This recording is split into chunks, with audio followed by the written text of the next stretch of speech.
पहला question, state any two items of deductions that may have to be made from the amount payable to retiring partner। अच्छे students के भी इसमें 0 marks हैं, जो top 5 top 6 में आते हैं मार्क्स टेस्ट में, उनके भी इस क्वेश्चन में 0 मार्क्स हैं। ऐसे क्वेश्चन आपको आइडिया देते हैं सर क्वेश्चन कहीं से भी आ सकता, कैसा भी आ सकता, हमें बस अवेयर पूरा रहना, अलर्ट पूरा रहना, क्वेश्चन का मीनिंग निकालने की कोशिश करें। क्वेश्चन में कह रहा है कि जो पार्टनर रिटायर हो रहा है उसके अकाउंट से पैसा काटना, तो कोई 2 वजह बताओ अकाउंट से पैसा काटने। ऐसी बहुत सारी वजह है सर अकाउंट से पैसा काटने की। अगर गुडविल अपीयर्ड है तो वो एक वजह है पैसा काटने की।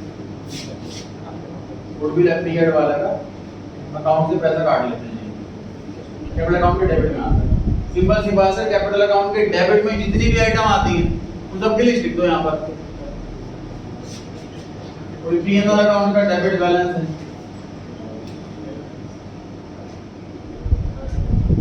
एडवर्टाइजमेंट सस्पेंस है, इसी बात को आप एक्यूमुलेटेड लॉसेस के नाम से भी लिख सकते हो। रिवैल्यूएशन का लॉस है। एक बच्चों ने प्रॉफिट लिखा हुआ था, नाले प्रॉफिट की पार्टी में उसका अकाउंट है।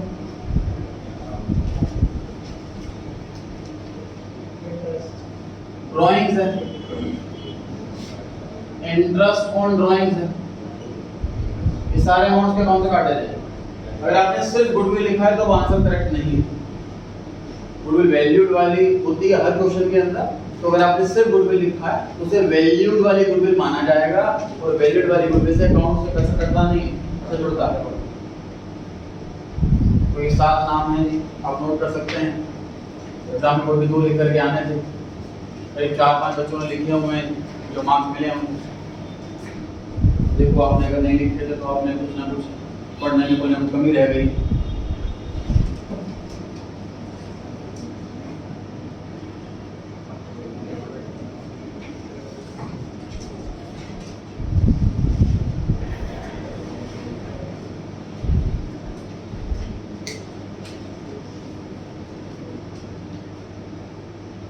बढ़े जी आगे।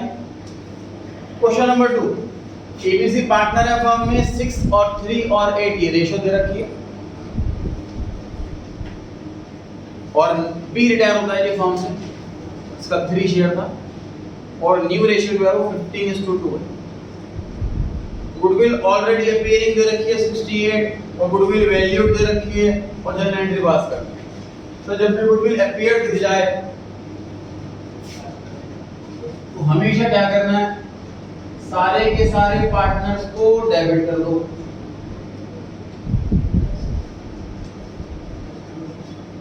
और गुडविल अकाउंट क्रेडिट कर दो।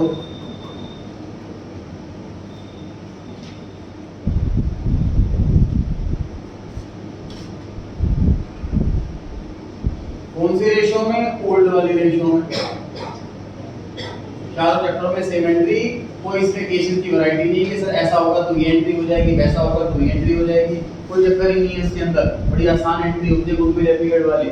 इस वाली एंट्री में आधा एक नंबर मैक्सिमम बच्चों को मिला, मैक्सिमम बच्चों की सही है, लेकिन जिन बच्चों की अभी भी ये वाली एंट्री गलत हो रही है, देखो कहाँ मिस्टेक हो रही है। अगर आपकी ये वाली एंट्री भी गलत होता तो कुछ भी नहीं आता आपको उसका अपीयर्ड वाले गुडविल को राइट ऑफ करना, तो कुछ कॉन्सेप्ट है ही नहीं, सिंपल सिर्फ एक एंट्री है। सारे पार्टनर्स को डेबिट करो ओल्ड रेशियो में, गुडविल अकाउंट क्रेडिट करो, ओल्ड रेशियो में बांट दो उसको। इसके बाद हमें सर वैल्यूड वाली गुडविल की एंट्री करनी थी। वैल्यूड वाली गुडविल एंट्री होती है गेनिंग पार्टनर डेबिट में, सैक्रिफाइसिंग पार्टनर क्रेडिट में। अब ओल्ड और न्यू दोनों दे रखी होगा तो हम ओल्ड वाले को गेनिंग नहीं मान सकते, हमें कैलकुलेट करना पड़ेगा। Working note number 1, calculation of gaining ratio. Formula होता है जी न्यू माइनस ओल्ड। मैंने डिनोमिनेटर का सेम दे रखा था, इतने आसान क्या करूंगा मैं बताओ तुम्हारे लिए, या आपको कैलकुलेशन में टाइम ना लगे, एलसीएम में डिनोमिनेटर टाइम ना लगे।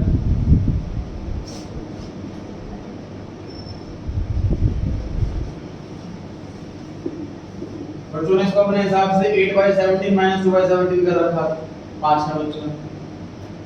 मतलब आपको ऐसा पूछा है कि बड़े वाला पहले लिखो, छोटे वाला बाद में लिखो, ताकि पॉजिटिव ही आंसर आना चाहिए सर, हम नेगेटिव बात नहीं करते। अरे भाई न्यू माइनस ओल्ड फॉर्मूला है तो आपको न्यू ही पहले लिखना है, चाहे छोटा हो चाहे बड़ा हो।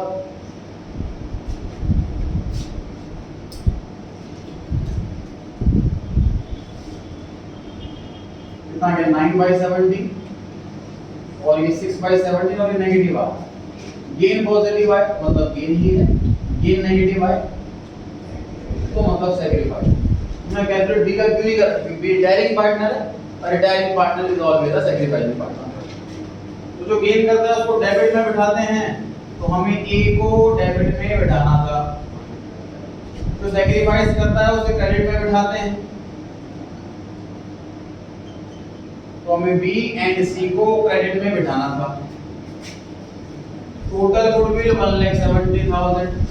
ए ने गेन करा 9/17। ये देखो मैंने अमाउंट कितने आसान दे रखे 77 दिन के आंसर।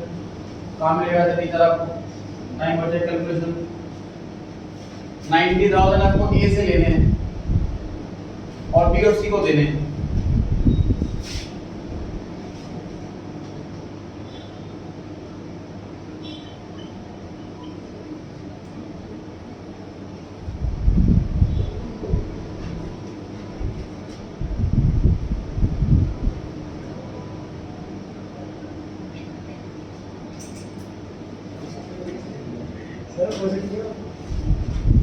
ये तो समझना चाह रहा हूँ मैं अपोजिट की वजह क्या है।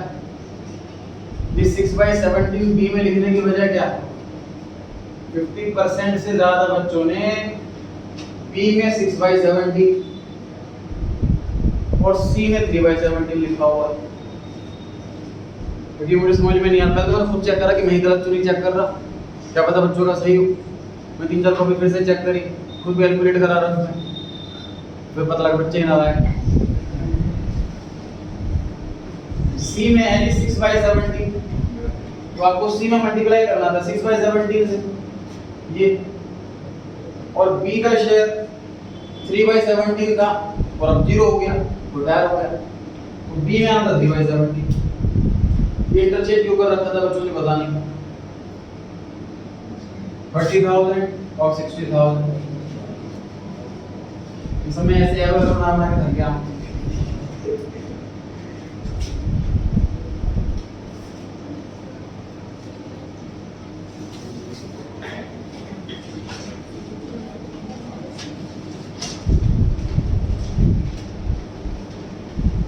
क्वेश्चन नंबर 3 पर आते हैं जी।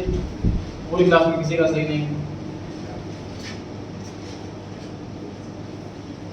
एक भी बच्चे का 100% सही नहीं है।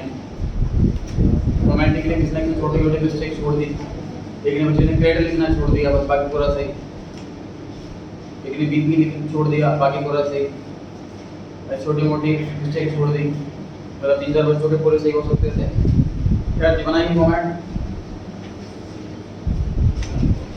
नोट कर लिया होगा, नोट करने साथ साथ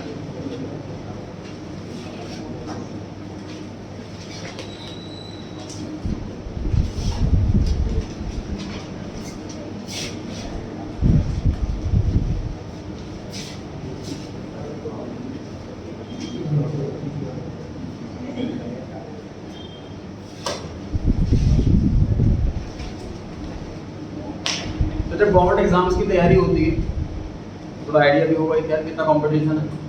6 महीने हिस्सा लगाकर बच्चे तैयारी करते हैं, कोर्स करते हैं 1 टाइम, उसके बाद 6 महीने हिस्सा लगाकर टेस्ट देते हैं। तो गवर्नमेंट एग्जाम्स की तैयारी करने वाले बच्चे 6 महीने तक सिर्फ टेस्ट देते हैं। तो टेस्ट देने वाला कोई नहीं होता, सेल्फ टेस्ट देते हैं वो, बुक्स खरीद कर टेस्ट पेपर वाली इंटरनेट से डाउनलोड करके क्वेश्चन पेपर्स वो टेस्ट देते हैं। सुबह उठे रिवाइज करा फिर टेस्ट दिया। जो यूपीएससी के टॉपर्स होते हैं, गवर्नमेंट एग्जाम्स के टॉपर्स होते हैं, उनसे इंटरव्यू लिया जाता है, उनसे पूछते हैं कि आपको क्या लग रहा है, आपकी क्या मेन रीज़न रहा है आपका टॉप करने का। उससे बड़ा रीज़न वो बताते हैं जैसे जितने भी हमने टेस्ट दिए तो टेस्ट देने में जितना टाइम लगाया उससे 4 गुना टाइम हमने उसको एनालाइज करने में लगाया। मतलब एक टेस्ट दे दिया उसमें जितनी मिस्टेक हो गई वो अगले दिन पूरे दिन बैठ करके हमने देखी मिस्टेक क्यों हुई, ये वाला क्वेश्चन गलत क्यों हुआ, कौन सा कॉन्सेप्ट वीक रह गया, इस वजह से ये वाला क्वेश्चन गलत हुआ, उस कॉन्सेप्ट को रिवाइज करा, उस टॉपिक को रिवाइज करा, ऐसे करके जितने क्वेश्चंस गलत हुए उन सारे टॉपिक्स को रिवाइज करा अच्छे से। फिर अगली बार कसम खाई कि इन टॉपिक्स में मिस्टेक नहीं, फिर अगली बार फिर टेस्ट दिया, फिर कुछ अलग मिस्टेक्स हुई, कुल को एनालाइज करा, ऐसे करते करते 6 महीने के साथ तक वो टेस्ट देते हैं कोर्स पूरा करने के बाद, फिर एग्जाम देने बैठते। ये मैं इसलिए आपसे शेयर कर रहा हूँ कि आपकी ड्यूटी है कि जो आपने टेस्ट दिया है उसे घर जाकर आप डिटेल में एनालाइज करें कि कौन कौन से स्टूडेंट आपकी गलत हुई, अब करेक्ट आंसर बोर्ड पे करा रहा हूँ, आपके पास आपका खुद का आंसर है, घर जाकर उसे कंपेयर करें, जिन जिन एडजस्टमेंट्स में आपकी मिस्टेक थी उन एडजस्टमेंट्स को आपको पता लग गया कि मेरा वीक है, उन टॉपिक को रिवाइज करना है। फॉर एग्जांपल गुडविल में मिस्टेक है तो घर जाकर के गुडविल टॉपिक के सारे क्वेश्चन का डाले बुक में से, सिर्फ गुडविल टॉपिक। रिवैल्यूएशन में मिस्टेक हो रही है तो रिवैल्यूएशन अकाउंट पूरा बना डाला पूरी बुक का, पूरे चैप्टर का, अपनी अपनी मिस्टेक अपनी बस कमियां देख लो फटाफट से, उसको डीपली एनालाइज करो, रिपीट ना हो। चलिए बनाते हैं फॉर्मेट।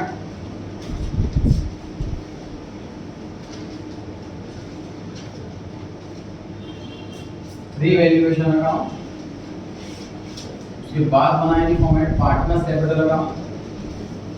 कुछ पेपर शेयर कर लेते हैं, वो नालायक भूल गया, मैंने बोला था वैसे टेस्ट के टाइम में लेकर के आना है, लेकिन हम नालायक हम भूले।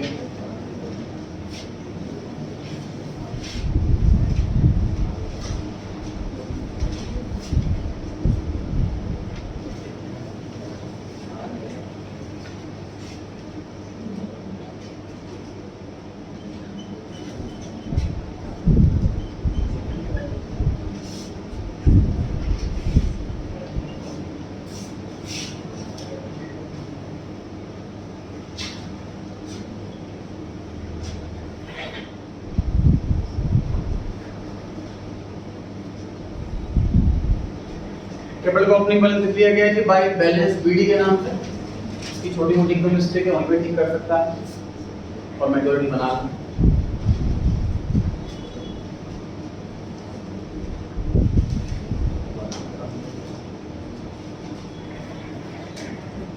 क्वेश्चन में लिखा है कि एबीसी तीन पार्टनर है, फर्म में 4:3:1 की रेशियो है, 4/10 सॉरी 4/8 3/8 और 1/8। बैलेंस शीट में बैलेंस शीट का हमने कैपिटल लिख ली है। उसके बाद लिखा है बैलेंस शीट के नीचे on 1 April 2020 B retires from the firm, A and C will carry business in equal ratio.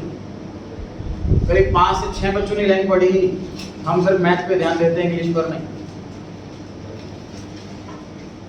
मतलब मैथ को 1:1 में देता तो हर बच्चा ध्यान से पढ़ लेता, 1:1 की जगह मैंने इक्वल लिख दिया तो आपने ध्यान नहीं दिया। न्यू रेशियो इक्वल है, क्वेश्चन में ओल्ड भी दे रखी है, क्वेश्चन में न्यू भी दे रखी है, तो आपको गेनिंग रेशियो मेहनत करके कैलकुलेट करनी पड़ेगी। ओल्ड को ही न्यू नहीं मान सकते, ओल्ड को ही गेनिंग नहीं मान सकते इस क्वेश्चन में। For the purpose of his retirement, it was agreed that California stock is to be appreciated by 20%। Stock की वैल्यू 20% से बढ़ानी है सर। स्टॉक दिया हुआ है 75,000 का, एसेट की वैल्यू बढ़ना प्रॉफिट वाली बात है, और प्रॉफिट रिवैल्यूएशन अकाउंट के क्रेडिट साइड में आता है। तो लिखेंगे बाय स्टॉक 15,000 का 20%, सॉरी 75,000 का 20%, 15,000। ये बच्चे जीरो कम कर देते हैं और एक जीरो बढ़ा देते हैं, वो जीरो मुझे लगानी पड़ती। स्टॉक में मूड होता है किसी का, वो प्लस करने का मन है प्लस कर दिया, माइनस करने का मन है माइनस कर दिया, मल्टीप्लाई करने का मन है मल्टीप्लाई कर दिया।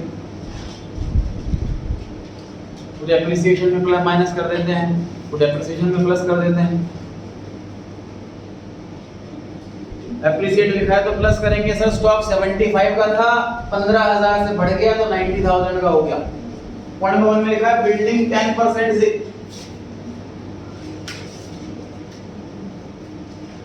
2,30,000 की बिल्डिंग है, 10% का रेट है तो 23,000 हो गया। बिल्डिंग को मैंने 8-9 बच्चों की कॉपी में लिखा है 2,07,000। मतलब माइनस कर रखा। बच्चों ने पढ़ा building by 10% share, sir printing mistake हो गई, लिखना भूल गए डेप्रिसिएट। तुम अपनी तरफ से एरो बना करके लिख लेते हैं डेप्रिसिएट और डेप्रिसिएट कर देते हैं।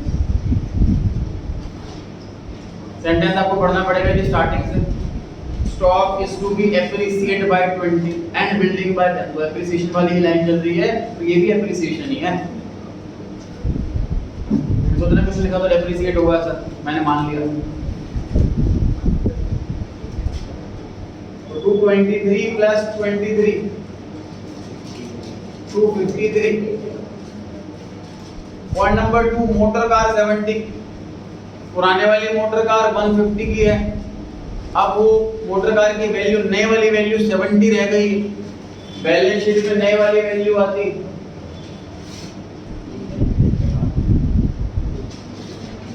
और 150 की मोटर कार 70 की रह गई, तो 80,000 से वैल्यू डाउन हुई। एसेट की वैल्यू डाउन होना लॉस वाली बात। फिर 5-6 बच्चों को चेक कराया मोटर कार पे बैठ के, किसने यहाँ पर 80 लिखा था, किसने प्रॉफिट दिखाया था। बैलेंस शीट की वैल्यू पुरानी, एडजस्टमेंट की वैल्यू नहीं, बढ़ रही है तो प्रॉफिट, घट रही है तो loss. Point number 3, provision.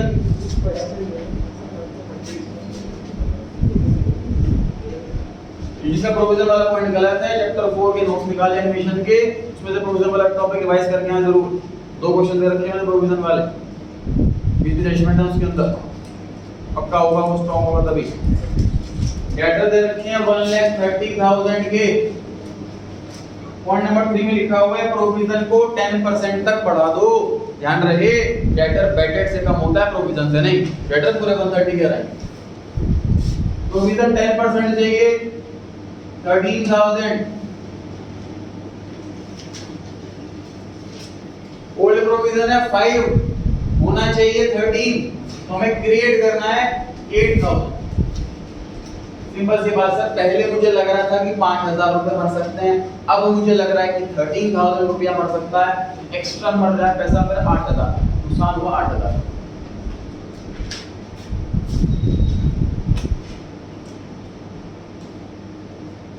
To provision for bad debts. Point number 4 मेरे अकॉर्डिंग शायद सबसे आसान था, लेकिन इसमें पता नहीं अच्छे बच्चों के गलत आंसर है। इन्वेस्टमेंट नहीं बेची जा रही तुम लोगों से। बैलेंस शीट में लिखा है इन्वेस्टमेंट 1 लाख की है, और पॉइंट नंबर 4 में लिखा है इन्वेस्टमेंट 2,30,000 में बेच दी। तो जब इन्वेस्टमेंट बेच दी तो उसे बैलेंस शीट में क्यों लिख रहे हैं आप लोग? Balance sheet a sheet of balances, जिस अकाउंट का बैलेंस बच जाता है उसे ही हम उस शीट पर लिखते हैं, जिसका नाम बैलेंस शीट है। अगर इसकी एंट्री की बात करूं मैं, तो पैसा आएगा 230, इन्वेस्टमेंट कम होगी 1 लाख की, और प्रॉफिट हुआ, प्रॉफिट रिवैल्यूएशन में जाएगा 130। आधे बच्चों ने, कम से कम आधे बच्चों ने, फिर आधे ने लिखे नहीं, आधे को तो इन्वेस्टमेंट लिख दी बैलेंस शीट के अंदर, बाकी आधों में से सबने कैश में 130 ऐड कर रखा। बहुत बच्चों ने कैश में 130 ऐड कर रखा। अरे भी कैश में सेलिंग प्राइस आता है कि प्रॉफिट आता है? सेलिंग प्राइस आता है। 1 लाख की इन्वेस्टमेंट अगर मैंने 2,30,000 में बेची, तो मेरी पॉकेट में कैश तो 230 से बढ़ेगा। और बैलेंस शीट में कैश और बैंक दोनों हैं, जो आपकी इच्छा हो लिखो। कैश रखा है, इससे ज्यादा कैश मान लेते हैं। ऐड इन्वेस्टमेंट 230, आप चाहो तो कैश में भी कर सकते हो, लेकिन 230 ऐड होगा सेलिंग प्राइस, और बैलेंस शीट में इन्वेस्टमेंट नहीं आएगी क्योंकि बिक गई हो। 130 का प्रॉफिट हुआ है, सारे प्रॉफिट रिवैल्यूएशन अकाउंट के क्रेडिट साइड में आते हैं।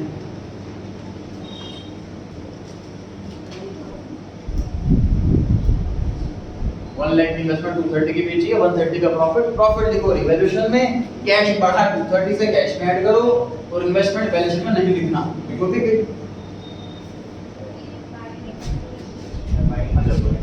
By investment 130।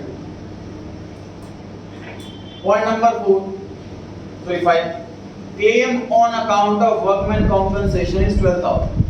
सर वर्कर को कॉम्पेंसेट करना है मुझे 12,000 रुपए। इस काम के लिए मैंने पहले से कितने पैसे जोड़ रखे हैं जरा चेक करो। पहले से एक्स्ट्रा पैसा जमा है, नुकसान तो नहीं हुआ, फिर क्यों लिख रहे हैं रिवैल्यूएशन? नई लायबिलिटी क्रिएट हो गई है 12,000 रुपए की, वर्कमैन कॉम्पेंसेशन क्लेम। इसमें लिखा होता है एस्टिमेटेड वर्ड, तो आगे प्रोविजन फॉर नाम से भी आता है। अगर आगे लिखा होता है एस्टिमेटेड वर्ड तो प्रोविजन फॉर के नाम से भी आता है। 20,000 का टोटल रिजर्व था, इसमें से 12,000 हमने यूटिलाइज कर लिया क्लेम के लिए। अब कितना रिजर्व बच गया? 8,000, 8,000 ये बांटते पार्टनर्स में।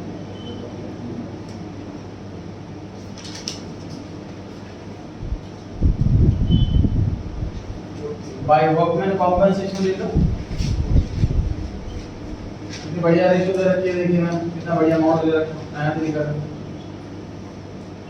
4,000, 3,000, 1,000, 4/8, 3/8, 1/8।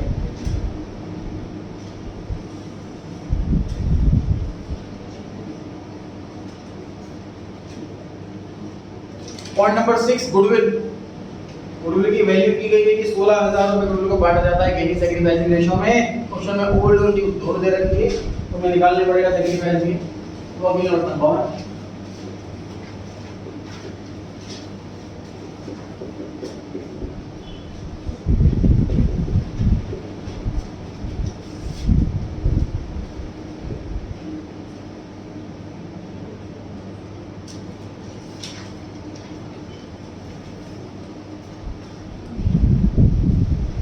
सर ए का शेयर पहले भी 4/8 था, 4/8 का मतलब 1/2 50% और अभी 1/2। ए तो ना कोई गेन कर रहा है ना कोई सैक्रिफाइस कर। इसका मतलब जब पार्टनर बी रिटायर हो रहा है तो अपना सारा का सारा शेयर सी को देके जा रहा है, सारा का सारा गेन सी कर रहा है, तो गुडविल का पैसा कॉम्पेंसेट भी अकेला सी करेगा।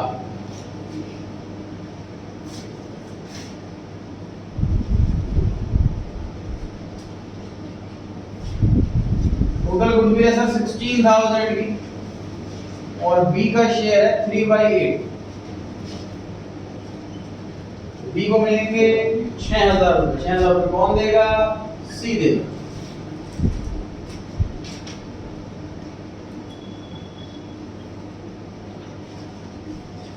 ये बच्चों ने इक्वल रेशियो पढ़ाई नहीं, तो स्कोर रेशियो बांटा हुआ था बहुत बच्चों ने, इसको कोड को गेनिंग मानते हुए स्कोर में बांटा हुआ था कई बच्चों ने।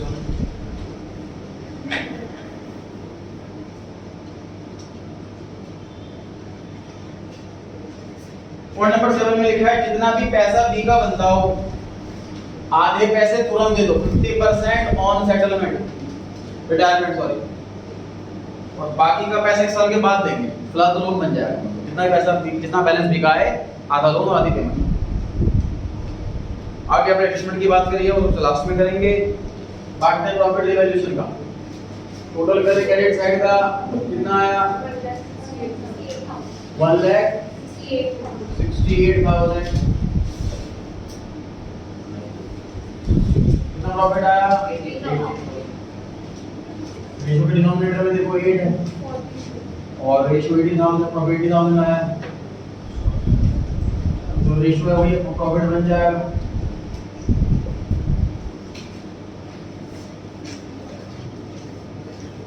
पांच छह बच्चों का लॉस आ रहा था, लॉस में चलेगा।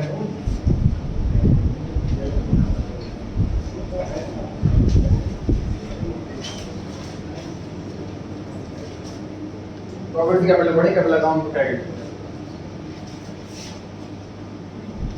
तो जो आइटम बची है जी बैलेंस शीट में लिखें। ये बच्चों ने बैलेंस शीट में कैश और बैंक बैलेंस लिख दिया, चेंज होना था कैश या बैंक में से कोई भी आइटम। बैंक का बैलेंस 20,000 स्टॉक हो चुका है, ट्रैक्टर हो गया, मोटर कार हो गया, इन्वेस्टमेंट आनी नहीं, प्लांट एंड मशीनरी में कोई चेंजेस नहीं है, तो प्लांट एंड मशीनरी लिख सकते हैं।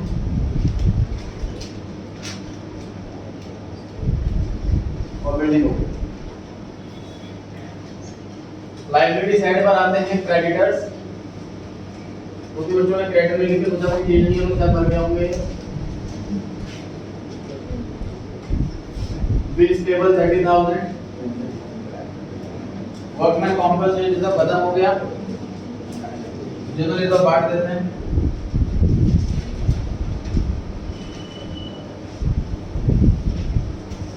अगेन सर अमाउंट कितना अच्छा 80,000 को बांटना है 431।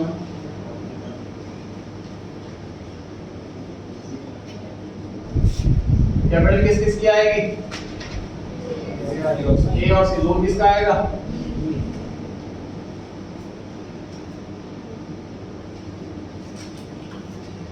एसेट साइड में कैश में प्लस माइनस करना रहता है। बी को पैसे देंगे और ए और सी कैपिटल एडजस्ट करने के लिए पैसा लेकर आएंगे, लेके जाएंगे, तो वो प्लस आना है यहाँ पर। बी का लोन आना, कैपिटल आना है उसी। बी का हिसाब कर देते हैं जी। बी में कुछ भी नहीं बचा।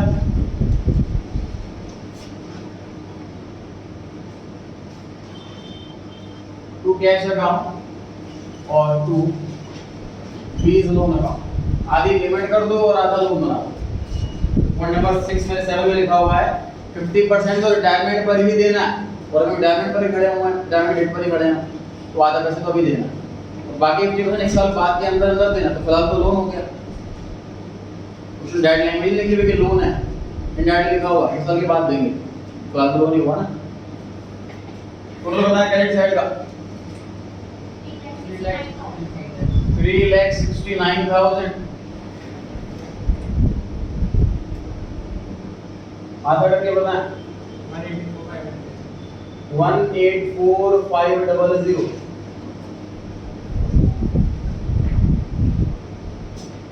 बी को पेमेंट कर दी 184,500 की और बी का लोन बन गया है 184,500 का। उसमें लिखा था जितना भी बैलेंस बच रहा होगा आधी पेमेंट कर दीजिए उसको और बाकी के आधे को लोन बना दीजिए। टोटल पेमेंट बन रही थी उसकी 3,69,000। आधी पेमेंट कर दी टू कैश के नाम से, आधे का लोन बना दिया टू बीज लोन के नाम। बैलेंस शीट में कैश में से माइनस और बैलेंस शीट की लायबिलिटी में नई लायबिलिटी बीज लोन के नाम से।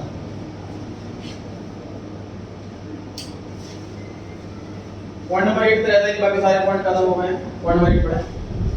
The capital of the newly constituted firm is fixed at 6 lakh। इसका मीनिंग क्या है?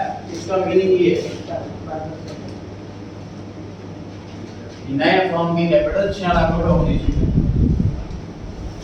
To be divided among A and C in their profit sharing ratio। वो रेशियो कितनी है? वो बैलेंस शीट के जस्ट नीचे लिखा हुआ इक्वल। कैपिटल A और C की इक्वल है, मतलब A की 3 लाख और C की 3 लाख। अगर लिखा हुआ adjustments are to be made in cash, this is presumption. नहीं भी लिखा होगा तो भी हमेशा एडजस्टमेंट्स कैश में करते हैं। अगर दूसरा तरीका होता है करंट अकाउंट से एडजस्ट करना, उसमें क्वेश्चन स्पेसिफाई करता है करंट अकाउंट से करना, अदरवाइज हमेशा कैश से। मतलब यार यहाँ पर हमें टू बैलेंस सीडी में 3 लाख और 3 लाख लिखना। हमारी कैपिटल क्लोजिंग वाली सारी एडजस्टमेंट्स करने के बाद 3 लाख और 3 लाख आनी चाहिए। फिक्स हो गई हमारे 6 लाख। अब जिधर छोटा हुआ अमाउंट उधर कैश लिख दो। पता ए और सी में जो साइड छोटी हो वहां कैश लिख दो।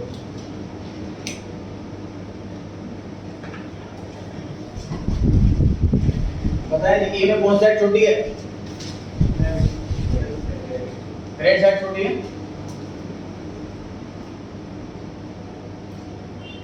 कितना? 16,000 16,000। टोटल आ रहा है 3 लाख।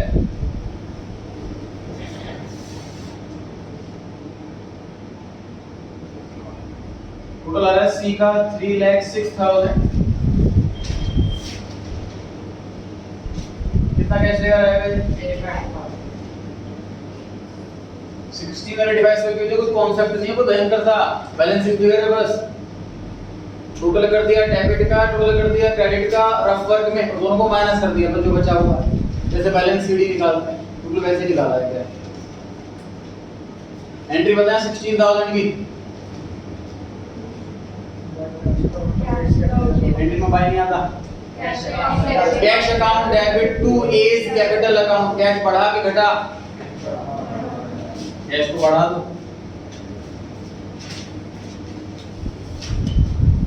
एंट्री बोले 85,000 की। Cash account debit to C's capital account, again sir cash debit हो रहा है तो कैश बढ़ रहा। आउट ऑफ ऑल का बताया कैश कितना आया? 2 लाख। टोटल बैलेंस शीट का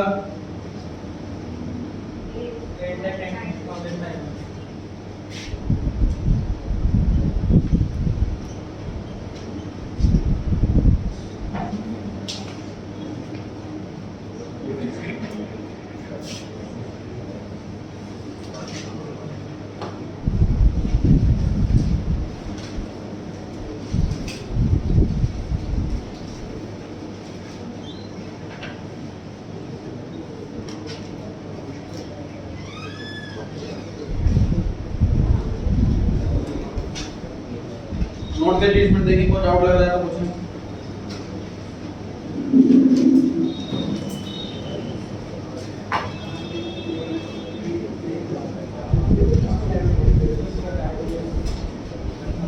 बोर्ड का पेपर आपको आसान ही लगेगा ये पेपर देने के बाद। क्वेश्चन पेपर इसी लेवल से बनाए जा रहे हैं टेस्ट को। मैं यहाँ पर बोर्ड का पेपर आपको इजी ही लगेगा ये पेपर देने के बाद। टेस्ट 20 मार्क्स 20 मिनट्स का रखा हुआ था मैंने, 20 मिनट्स तो हो नहीं पाया था स्टूडेंट से, तो मैंने 35 मिनट्स दिए थे आपको। 10 मार्क्स के टेस्ट में आपको 35 मिनट्स दिए गए थे। टाइम की शॉर्टेज है, ये नहीं हो सकता यहाँ पे, पेपर छूट गया।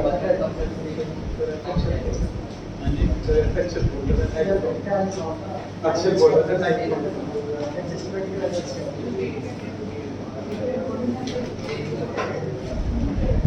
जा सकते हैं।